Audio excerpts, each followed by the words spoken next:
च भव्यं च सर्वं यश्चादितिष्ठति स्वर्यस्य च केवलं तस्मै ज्येष्ठाय ब्रह्मणे नमः। यं ब्रह्मा वरुणेन्द्ररुद्रमरुतः स्तुन्वन्ति दिव्यैस्तवैः वेदैः साङ्गोपदक्रमोपनिषदैः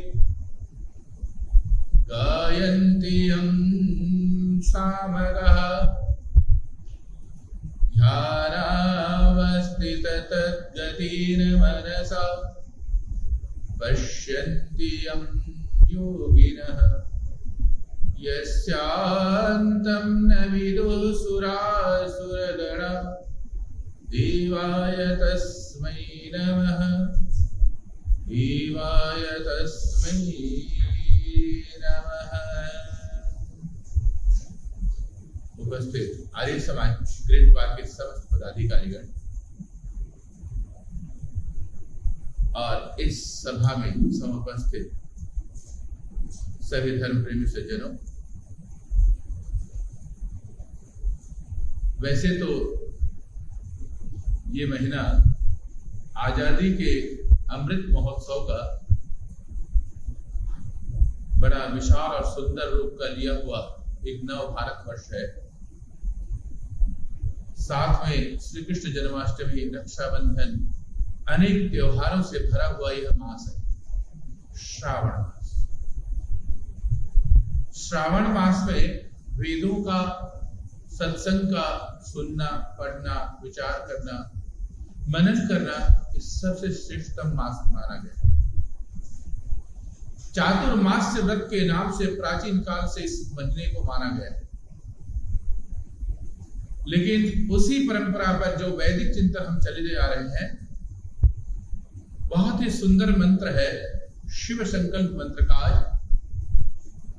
तीसरा मंत्र सभी को याद है। यत् प्रज्ञानभूत चेतो धृतिश्च यज्ज्योतिरन्तरमृतं प्रजासु यस्मान्न हृदये किंचन कर्म क्रियते तन्मे मनः। इसमें दो शब्द बड़े कमाल का है। सबसे पहले दूसरी लाइन पे चलते हैं। इसमें लिखा यस्मान्न हृदये किंचन कर्म क्रियते, जिसके बिना कुछ काम नहीं किया जा सकता। यह सबसे मजेदार शब्द है। मनुष्य के मन में यह भावना उत्पन्न होती है कि काम मैं कर रहा हूं, इसीलिए काम मेरा और मेरे परिवार का हो रहा है। मैं समाज को चला रहा हूं, मैं राष्ट्र को चला रहा हूं। मेरे बिना राष्ट्र नहीं चल सकता, मेरे बिना काम नहीं चल सकता। इस भावना को समाप्त करने के लिए ऋषियों ने पहले से बता दिया यस्मान्न हृदये, जिसके बिना किंचन कुछ भी काम नहीं होता। यह स्पष्ट शब्द है। और वो क्या है? तन्मे मनः, वह मेरा मन है। ये इस बात को हम लोग और आगे बढ़ाते हैं। बहुत ही सुंदर अमृत महोत्सव चल रहा है। इसका शब्द आया, देखो ध्यान से, पहले लंब शब्द में है अमृतम प्रजासु। प्रजाओं में अमृत बिखेरता है ये मन। प्रजा का मतलब हर मनुष्य, और हर मनुष्य में जब अमृत बिखेरता तो रह क्या गया? सारे संसार के व्यक्ति तमाम वस्तुओं को इकट्ठा कर रहा है, भोग विलास के संसारों को बढ़ाता चला जा रहा है। सबका एक ही उद्देश्य है कि मुझे सुख की प्राप्ति हो। लेकिन यहां पर तो सुख से भी आगे क्या कह दिया? मुझे तो क्या चाहिए? अमृत चाहिए। और वो अमृत देने की ताकत कौन रख रहा है? आपका मन। तन्मे मनः, मेरा मन। अर्थात मन जहां लग जाएगा वहां अमृत हो जाएगा, और नहीं लगेगा वहां पर कुछ भी। एक छोटा सा बालक है, आपके घर में पढ़ रहा है, आप उसको कह देते हैं 1 घंटे के बाद तुमने क्या पढ़ा मैं पूछूंगा। अब उसने क्या किया, डर के मारे, भय के मारे, शंका के मारे, मेरी बेइज्जती ना हो जाए, उसने अपने मन को पढ़ाई में लगा दिया। अब उसके बाद अगर उससे आप पूछेंगे तो जवाब वो दे सकता है। लेकिन वही बालक अगर पुस्तक तो खोला है लेकिन आपसे आंखें चुरा करके दाएं बाएं देख रहा है, पढ़ने का मन उसको नहीं कर रहा है, 1 घंटे के पश्चात आप उससे प्रश्न करेंगे तो जवाब नहीं दे पाएगा। वही व्यक्ति और वही स्थान, वही पुस्तक और वही पढ़ने वाला, लेकिन कौन सा ऐसा तत्व है जो उसका सपोर्ट नहीं किया, जिसकी वजह से आज आपके प्रश्नों का जवाब नहीं दे पा रहा है? वो कौन है? तन मे मन, वो मेरा मन है। अब शब्द आया अमृतम। अमृत कैसे बनाता है? पहले तो अपने आज आजादी के महोत्सव के पूर्व दिवस पर हम लोग चर्चा कर रहे हैं और इसे अमृत महोत्सव के नाम से जाना जा रहा है। पूरे वर्ष से भारतवर्ष के मनुष्यों ने क्या कर दिया, हर व्यक्तियों को कह दिया इस महोत्सव को अमृत महोत्सव बनाना है। आपके मन में एक बार में हजारों बार भर दिया गया। आपके मन में इच्छा हुई कि इसे हम अमृत कैसे बनाएं, खुशियों से कैसे भर दें, हर व्यक्ति के चेहरे में प्रसन्नता हो, हर व्यक्ति के मन में देशभक्ति का जज्बा भरा हो, चाहे देश में रहता हो चाहे विदेश में रहता हो, भारतीय नागरिकता उसके अंदर होनी चाहिए। हर व्यक्ति के पास झंडा होना चाहिए, हर व्यक्ति के पास राष्ट्र का सम्मान करने की भावना होनी चाहिए। ये सारी के सारे बातें जब उसके अंदर भर दी गई तो जब 15 अगस्त का दिन आता है तो उसके अंदर अमृत महोत्सव को मनाने की खुशी आ जाती है। उसके मन में उत्साह होता है, उसके मन में उमंग होता है, उसके मन में राष्ट्रीयता होती है, उसके मन में किसी व्यक्ति विशेष के द्वारा बताई हुई भावनाओं के प्रति वो सजग रहता है। और जब सजग होकर के कार्य करता है तो वही कार्य अमृत बन जाता है। इसीलिए इसमें लिखा अमृतम प्रजासो। अगर अमृत बनाने के लिए कोई ताकत रखता है तो आपका मन है, कोई नहीं रखता। चलिए आज के इस मंत्र का सबसे मुख्य तत्व की ओर हम बढ़ते हैं। इस मंत्र में लिखा हुआ है, पहले तो आप अपने मन के बारे में जाने, और मन को आज मन के बारे में नहीं जानना है, तीसरे मंत्र में कह दिया उसे चेतन मन के नाम से जानना है। चेतन मन क्यों कहा गया? ये सबसे एक मैंने उदाहरण दिया, जब मन जो है किसी चीज में जाग जाता है और बुद्धि कर्म के साथ में युक्त हो जाता है तो उसके अंदर चेतनता आना शुरू हो जाती है। एक छोटा सा सुंदर सा उदाहरण देना चाहता हूं इस चेतस मन को समझने के लिए। इसमें दूसरा शब्द है चेतः, चेतना युक्त मन है ये। मैंने सुनी है इस बहुत सुंदर कथा को और बहुत ही सुंदर बात है। कहते हैं कि एक किशोर अवस्था का बालक चेचक की बीमारी से वह युक्त हो गया और उस जमाने में इतना अच्छा इलाज न होने की वजह से उसकी आंखों की रोशनी चली गई। जब आंखों की रोशनी चली गई, परिवार में समाज में दुत्कारा गया, तो उसने क्या सोचा कि कुछ ना कुछ मैं ऐसा कार्य करूं जिससे मैं विद्यावान बन जाऊं। किसी ने कहा कि गायत्री की उपासना करो। बोले कैसे उपासना करूं? अपने मन को जगा दो और उससे कहो कि हे मां गायत्री, तू मुझ में इतनी शक्ति दे, इतनी ऊर्जा दे, मैं किसी भी बात को एक बार सुनूं तो मुझे कंठस्थ हो जाए। और कंठस्थ होने के लिए उसने उपासना शुरू कर दिया। क्या शुरू कर दिया? पर नदी के जल में जाकर के खड़ा हो जाना, ताकि सारे के सारे अंग शिथिल हो जाए और उसकी जो चेतना ऊर्जा है, उसकी ऊर्जा जो है ऊपर की ओर बढ़ चले। मतलब हमेशा ऊर्जा का एक स्वभाव है निम्नगामी। जैसे पानी अगर बादल से गिरता है तो सबसे पहले वो पर्वतों में गिरता है, वह पर्वत से बहते हुए निम्नगामी हो जाता है और नीचे की ओर बहता बहता तब तक से वो बहता है जब तक से उसका इष्ट देव समुद्र न मिल जाए। लेकिन दिशा किधर देगा? जिधर ढलान है।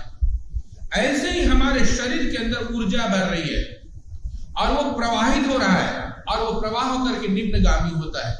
बहिर्गामी बन जाता है, लेकिन वह जल का संयोग होता है तो उस समय में क्या होता है, वो ऊर्ध्वगामी हो जाता है। और ऊर्ध्वगामी होकर के धीरे धीरे हमारा जो मस्तिष्क है उसके नीचे में जहां मन का स्थान है उस स्थान पर जाकर के वो, और उसके पश्चात मस्तिष्क को अपने कंट्रोल में कर लेता है। उस समय गायत्री की जब उपासना की जाती है वह मन नहीं रह जाता, वह क्या हो जाता है, चित्त हो जाता है। उसको पता है कि मैं क्या कर रहा हूं। इस तब वह धीरे धीरे उसकी उपासना करना शुरू कर दिया। कई वर्षों तक की जाप किया, उसकी बुद्धि इतनी तीव्र हो गई, तेज हो गई, और वह तेज इतना अधिक हो गया कि किसी भी शास्त्र को एक बार सुनता तो वो उसे कंठाग्र हो गया।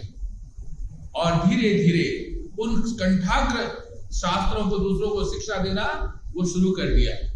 सिर्फ मुंह से उच्चारण करता, आंखों से देखता नहीं, वो सारे के सारे से कंठाग्र में थे और उसे एक एक बातों का पता है। वो सारा का सारा चेतना से युक्त होकर के कर रहा है। उस समय उसकी आंखें नहीं दिख रही है, सिर्फ उसकी ऊर्जा प्रवाहित कर रही है उसकी वाणी के माध्यम से, और वह चेतना से युक्त हुआ है। जानते हैं उसका क्या नाम है? स्वामी विरजानंद। सिर्फ एक व्यक्ति ने हमारे सामने में आकर के ये बता दिया कि जब आपका मन चेतन बन जाए, चित्त बन जाए, चेतनता से युक्त हो जाए, तो आप जो चाहो वो प्राप्त कर सकते हो। कुछ दिन पहले की बात है, टेलीविजन पर मैं एक समाचार देख रहा था, एक रिकॉर्डिंग देख रहा था, तो उसने बताया नाद योग नाम का एक योग है। नाद योग, और नाद योग क्या है? जो अभी आप कर रहे थे, ओम का उच्चारण। ओम की प्रतिध्वनि को धीरे धीरे आप अपने मन और वाणी के साथ धीरे धीरे अपने अंदर उतारते जाए कि वो उसकी प्रतिध्वनि कैसे आ रही है। और धीरे धीरे वो क्या होगा, जो ध्वनि की जो वाइब्रेशन है, सारे के सारे आपके जो तंत्रिकाएं हैं वो इसको हिलाती है, जागृत करती है।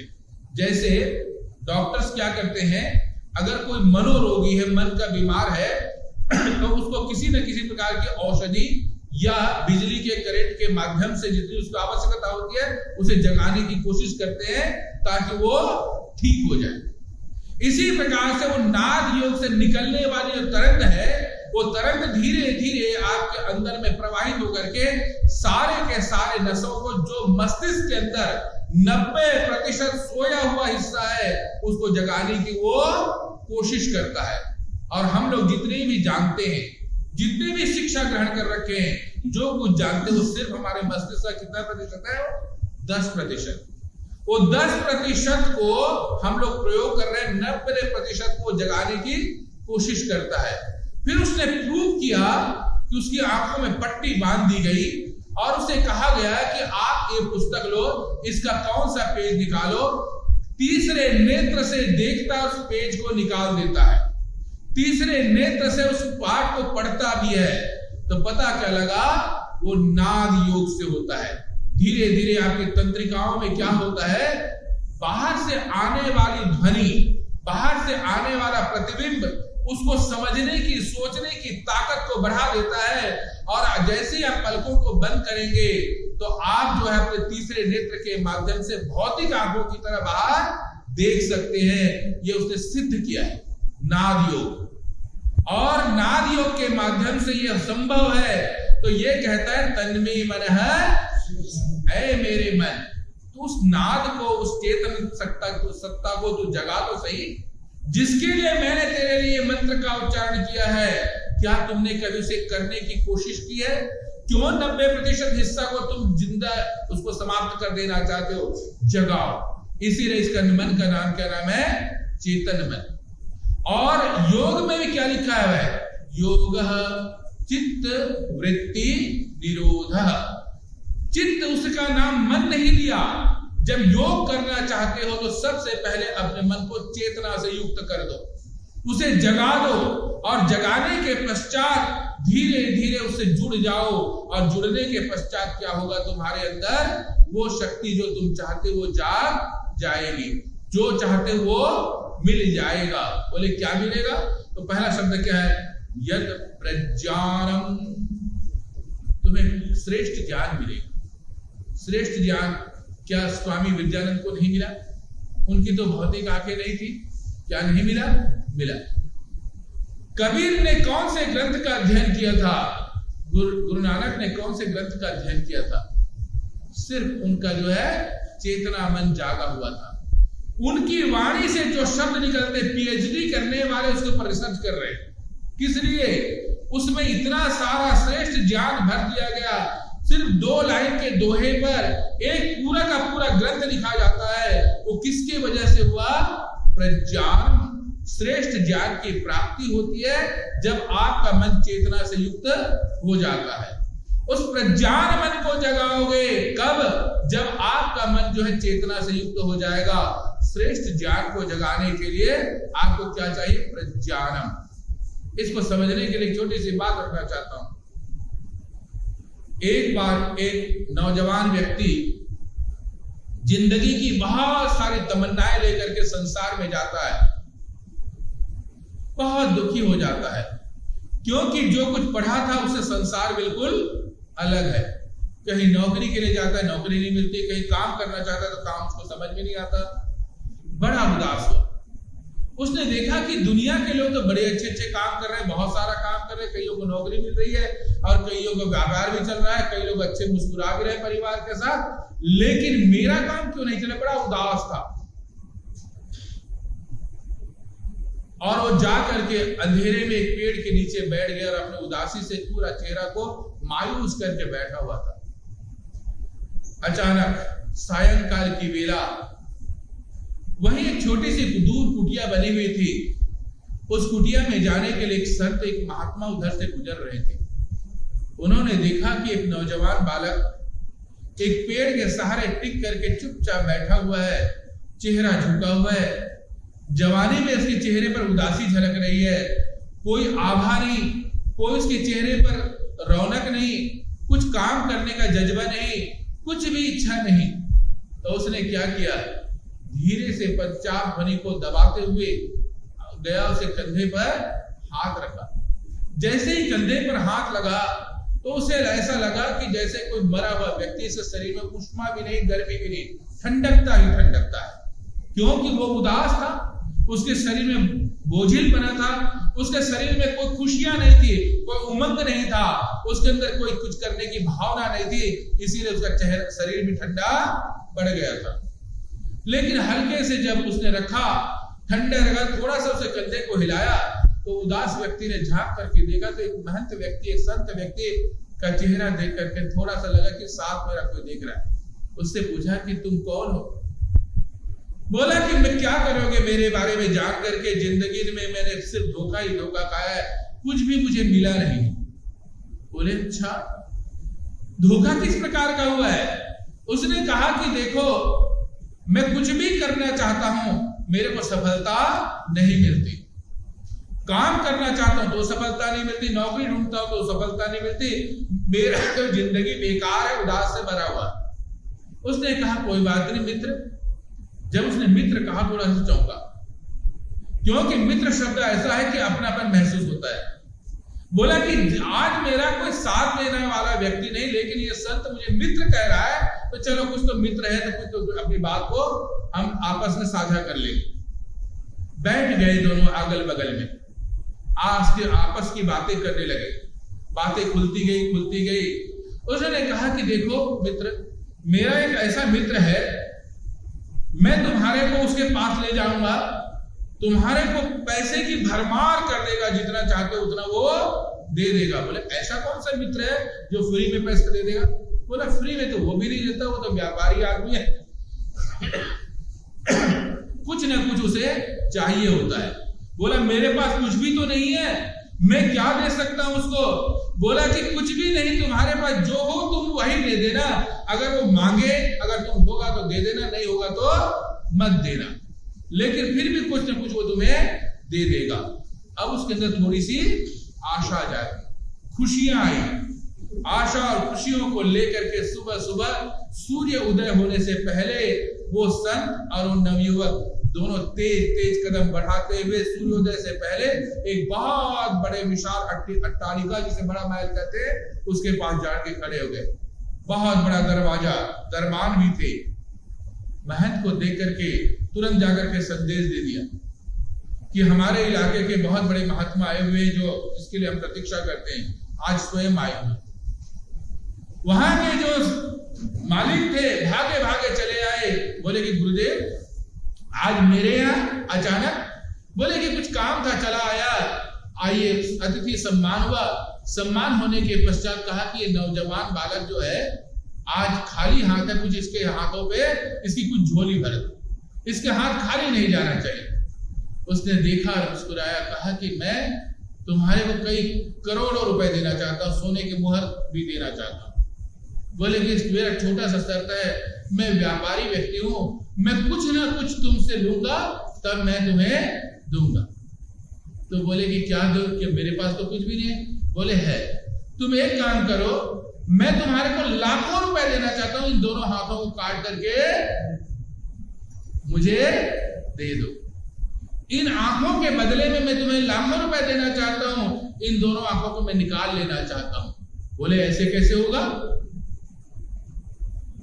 आंखें चले जाएंगे, हाथ चले जाएंगे, इन पैसे का मैं क्या करूंगा? बोले पैर भी मैं काट के, इसके भी लाखों रुपए दे दूंगा। बोले इतने कीमती? बोले कि तुम्हारे आंखें भी कीमती है, तुम्हारे हाथ भी कीमती है, तुम्हारे पैर भी कीमती है, और तो और तुम्हारा सिर सबसे ज्यादा कीमती है। मैं इसको काटूंगा और उसके बदले में मेरी पूरा संपत्ति तुम्हें दे दूंगा। बोले सिर ही कटेगा तो मैं करूंगा क्या? तो बोले इतनी महंगी चीज रख करके तुम उदास क्यों? मंत्र क्या कहता है? यत प्रज्ञानम, उसकी बुद्धि जाग गई, उसकी प्रज्ञा शक्ति जाग गई, उसका विचार जाग गया, उसका विवेक जाग गया। वो समझने लग गया कि मेरे हाथों की कितनी कीमत है, मेरे दिमाग की कितनी कीमत है, मेरी आंखों की कितनी कीमत है, मेरे पैर की कितनी कीमत है। झुक करके सबसे पहले उसने क्या किया? उस संत के चरणों में अपने सिर को झुका दिया कि तुमने मुझे आत्मज्ञान दे दिया, कुछ नहीं किया। सोए हुए दिमाग के अंदर जो मस्तिष्क था, मन था, उसका सोया हुआ मन, उसको उसने क्या कर दिया? जगा दिया। प्रज्ञान उसमें श्रेष्ठ ज्ञान कर दिया। उसको बताया कि तू कितना कीमती है, तेरी कितनी इज्जत है, तेरा कितना सम्मान है, और भगवान ने तुझे कितने करोड़ों रुपए दे करके भेज रखा है, तो उसका सदुपयोग करना तो सीख ले। जिस दिन आपका मन चेतना से युक्त हो जाएगा और अपने बारे में जानना शुरू कर देगा, उस दिन तुम्हें पता लग जाएगा मेरे हाथों में कितनी ताकत है, मेरी बुद्धि में कितनी शक्ति है, मेरे विचारधारा में कितनी शक्ति है, मेरे पैरों के काम में कितनी ताकत है। जिस दिन तुम्हारी वो प्रज्ञा उस दिन जाग जाएगा, तुम संसार को विजय प्राप्त कर सकते हो। गुरु विरजानंद ने यही तो किया था। ऐ दयानंद, तूने विद्या तो पढ़ ली, तूने तपस्या तो कर ली, तूने सारा ज्ञान तो प्राप्त कर लिया, बदले में तू मुझे क्या गुरु दक्षिणा दे रहा है? तो उसने कहा कि गुरुदेव मेरे पास तो कुछ नहीं, मुट्ठी भर लौंग है। तो गुरु विरजानंद ने झुक कर कहा, पागल, मेरे को नहीं, लौंग कोई भी दे सकता है, मुझे तो तेरा सिर चाहिए। और स्वामी दयानंद ने गुरु विरजानंद के चरणों में झुका दिया अपने सिर को। बोले गुरुवर, जो आदेश दोगे मैं उसे पालन करूंगा। तो कहा, जाओ दयानंद, इस भारतवर्ष में जितने भी अज्ञान अंधकार में व्याप्त व्यक्ति हैं, जहां शिक्षा है, जहां कुरीति है, उनको समाप्त करने के लिए अपने जीवन को बलिदान कर दे। सिर्फ उसके मन को ही तो जगाया वही दयानंद, वही व्यक्ति, और वो जाग गया, राष्ट्र के लिए समर्पित हो गया। आज उसका जीवन अमृत बन गया। इसीलिए मंत्र में क्या लिखा? अमृतम प्रजासु, हे प्रजा, है तो तू अमृत, लेकिन तू जब अपने आप को पहचानेगा, अपने आप को समझेगा, अपने आप को जानेगा, उस दिन तेरी शक्ति क्या बन जाएगी? अमृत बन जाएगी। अगला शब्द है धृतिश्च, धारणा शक्ति से युक्त हो जाएगा। अभी धारणा शक्ति के बारे में बताया। सिर्फ एक बार अपने मन को, चित्त को एकाग्र होकर के लगा दो, और मन को कहीं भागने मत देना, बोलने कहीं मत जाना, तू सिर्फ अपने कान से अपने आप को जोड़ ले और अपनी आंख से जोड़ ले, अपने कान से और अपने आंख से जोड़ ले। अगर कोई व्यक्ति बोलेगा तो शांत होकर के सुनने की ताकत रखना। अगर कोई व्यक्ति तुम्हें कुछ बोलता है तो उसे देखने की ताकत रखना, और उस दिन तुम्हारी धारणा शक्ति बढ़ जाएगी। तो इसीलिए क्या लिखा, धृतिश्च, तुम्हारे अंदर धारणा शक्ति भी बन जाएगी, धारण करने की ताकत बन जाएगा। हम लोग बार बार वस्त्र का धारण करते, यज्ञोपवीत का धारण करते, विद्या का धारण करते। धारण करने का मतलब ये नहीं है बाहर का पहनना, बाहर का पढ़ना तो बाहर की सुंदरता के लिए, लेकिन जिस दिन आपकी बुद्धि, आपका विचार, आपका विवेक उस शब्द को धारण कर लेगा जो प्रभु ने शक्ति दी है, जो प्रकृति ने शक्ति दी है, जो समाज ने आपको ताकत दिया है, उसको जिस दिन धारण कर लेगा, किसके लिए, अपने मन के लिए, अपने आंख के लिए, अपने चेतना के लिए, और राष्ट्रहित में उसको बिखेर देगा, वो क्या बन जाएगा, अमृत बन जाएगा। अमृत बना रहा है आपको, व्यक्ति को व्यक्ति न बना करके ये मंत्र आपको अमृत बना रहा है। इसीलिए धारणा शक्ति को जगा रहा है, तो मन को चेतना शक्ति से युक्त कर दो।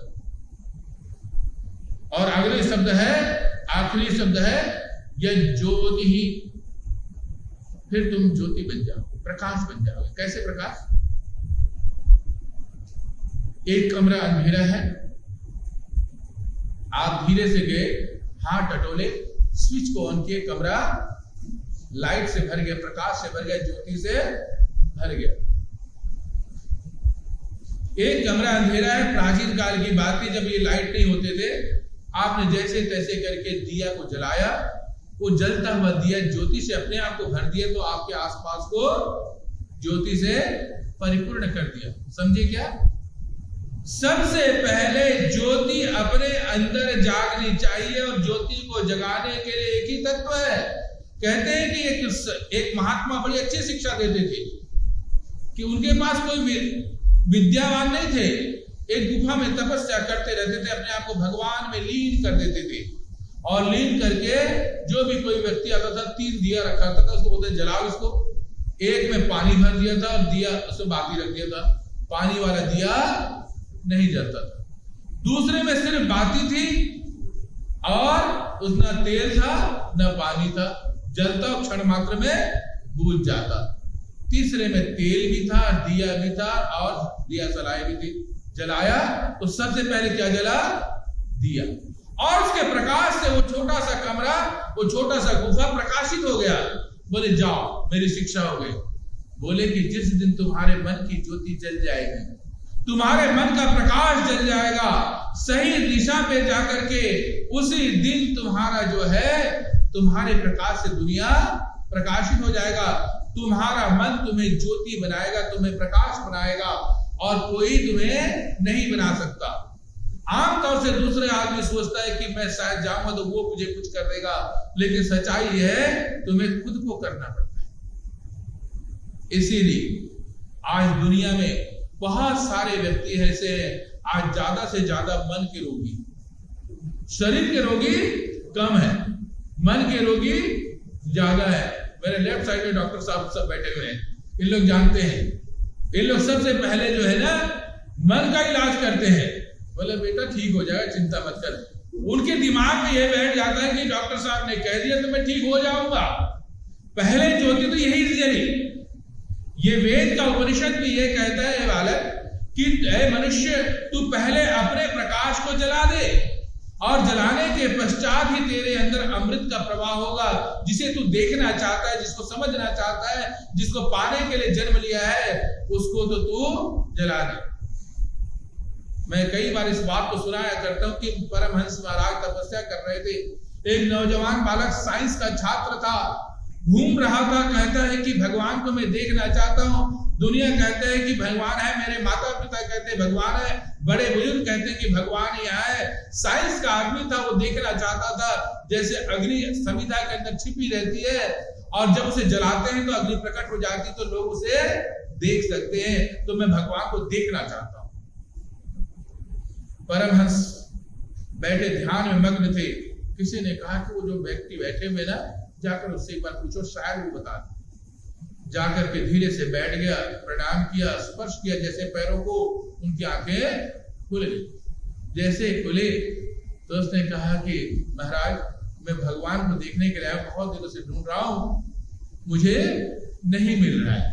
उसने कहा कि मुस्कुराया, कहा कि ऐ बालक, ऐ नौजवान, मैं तो भगवान को देख रहा हूं। बोले कहां?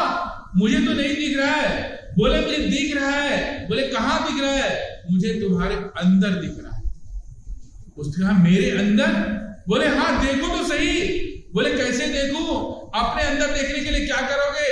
बाहर की आंखों से देखोगे? बोले नहीं, साइंस का छात्र हूं मैं, बाहर की आंख से अंदर को नहीं देख सकता। बोले पलकों को बंद कर दो और उस गुरुवर ने कौन सा प्रकाश, कौन सी ज्योति, कौन सी ताकत भेजा मुझे नहीं पता, लेकिन उसकी बातों में ताकत थी, उसकी बातों में ऊर्जा थी। वो धीरे धीरे अपने आप को ध्यान अवस्थित करके अपने अंदर भगवान को ढूंढना शुरू कर दिया। और फिर क्या हो गया? यह ज्योति, उसके अंदर एक प्रकाश है। भगवान कैसे है? प्रकाशमान। अग्नि और प्रकाश, अग्नि, प्रकाश और भगवान तीनों का एक स्वभाव है।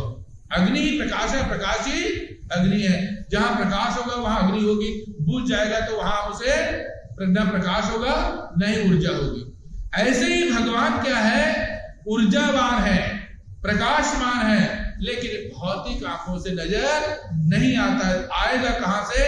थोड़ी देर पहले मैंने आपको बताया, नाद योग के माध्यम से धीरे धीरे अपने अंदर जो है उसे देखने का प्रयास करें। तब उस समय में एक प्रकाश, एक ज्योति आपकी आत्मा में प्रवाहित हो जाएगी और उस प्रवाहित आत्मा में प्रकाश, परमपिता परमात्मा का प्रकाश देखेगा। फिर उस समय मन से कहो कि ऐ मेरे मन, आज मैं प्रकाश से युक्त होता हूं, मैं तुझसे ये मांगना चाहता हूं, मैं इस विषय में सफलता चाहता हूं, मैं भगवान को देखना चाहता हूं तो भगवान को देखोगे, मैं सांसारिकता को जीतना चाहता हूं तो संसार को जीतोगे, मैं वाणी से सारे संसार को कंट्रोल करना चाहता हूं तो वाणी को मैं शक्ति दे देगा। उसके अंदर प्रकाश है, उसके अंदर ताकत है, उसके अंदर ज्योति है। लेकिन क्या करना पड़ेगा? उस मन को चेतना से युक्त करना पड़ेगा। तो हे मेरे व्यक्ति, तन्मे मनः शिव संकल्पमस्तु, उस मन से कह दो, ऐ मेरे मन, तू अपने आप को शिव से संकल्प से जोड़ दे। मेरा एक ही संकल्प है, मैं अपने मन को पहचानूं, मैं अपने मन को जानूं। और थोड़ी देर बैठ करके जब व्यक्ति अपने मन को ढूंढना शुरू कर देता है तो मन सबसे पहले आपको डरवाएगा। दुनिया की तमाम अंधकार, दुनिया की तमाम परेशानियों को लेकर के आ जाएगा, भयंकर राक्षस की तरह बन जाएगा। एक बार आप कांप जाओगे, डर जाओगे, सह नहीं पाओगे। पहले अगर किसी कारण से आप उससे नहीं डरे तो वो क्या करेगा? वही प्रकाश में बदल जाएगा, वहीं पर आत्मा और परमात्मा का प्रकाश हो जाएगा। उसका नाम है शिव संकल्प, श्रेष्ठ संकल्प। तो इस शिव संकल्प मंत्र के अंदर तीसरे मंत्र में चेतना से युक्त चित्त मन के बारे में वर्णन किया है। हमने पहले मंत्र में अलग मन के बारे में सोचा, दैव मन के बारे में सोचा, दूसरे मंत्र में अलग विषय में सोचा। मन एक ही है, उसका स्वभाव भिन्न भिन्न है, लेकिन कुल मिलाकर के देखोगे तो एक ही बात है, जो चाहोगे इस मन से प्राप्त हो जाएगा। और इसी का नाम क्या नाम है?